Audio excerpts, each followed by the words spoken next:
কথা দিয়ে কথা রাখলেন মধুপুর বাজারের ব্যবসায়ীরা। গত বুধবার সরকারি জমি দখলমুক্ত করতে ডিসিএম এর নেতৃত্বে বিশাল পুলিশ বাহিনী এবং বুলডোজার নিয়ে মধুপুর বাজারে পৌঁছেছিল প্রশাসন। সেই সময় বাজারের ব্যবসায়ীরা প্রশাসনের কাছে এক সপ্তাহ সময় প্রার্থনা করেন যাতে তারা নিজেরাই অবৈধ অংশ সরিয়ে দিতে পারেন। প্রশাসনের দেওয়া সেই সময়সীমার মধ্যে ব্যবসায়ীরা নিজেদের উদ্যোগে দোকানের অবৈধ অংশ ভেঙে সরকারি জমি দখলমুক্ত করেছেন।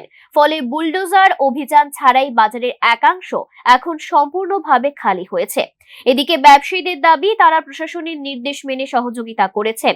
এবার প্রশাসন দ্রুত বাজার সংস্কারের উদ্যোগ নিক, বিশেষ করে বাজারে একটি কভার ড্রেন নির্মাণ, চলাচলের উপযুক্ত পরিবেশ তৈরি এবং প্রয়োজনীয় পরিকাঠামো উন্নয়নের দাবি জানিয়েছেন তারা।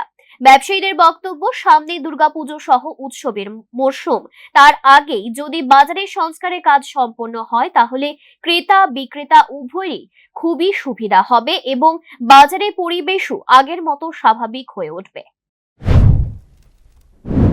চিন্তা ভাবনা চলছে, আবার রিপেয়ার চলছে। একটা দোকান ভাঙা যত সোজা, এটা রিপেয়ার করতে অনেক সময় লাগে। সময় দিনে দিনে ঠিক হবে। রাস্তার তো আর কোনো সমস্যা নেই, তার ফলে ড্রেনটা হয়ে গেলে আমাদের আর কোনো প্রবলেম নেই। সরকারের কাছে কী দাবি থাকবে আপনার? এখন সরকারের কাছে এটি দাবি, আমাদের ড্রেনটা যাতে অতি দ্রুত ড্রেনটা পরিষ্কার করা হয় এবং আবার ড্রেন অতি যত দ্রুত দেয় তৈরিতে আমার মানে ব্যবসায়ীরা শান্তি পাবে। কোন বাজার এটা? এটা মধুপুর বাজার।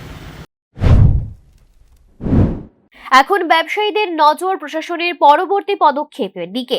তাদের আশা, সহযোগিতার ইতিবাচক মনোভাবের যথাযথ মূল্য দিয়ে দ্রুত উন্নয়নমূলক কাজ শুরু করবে প্রশাসন। Bureau report, news now.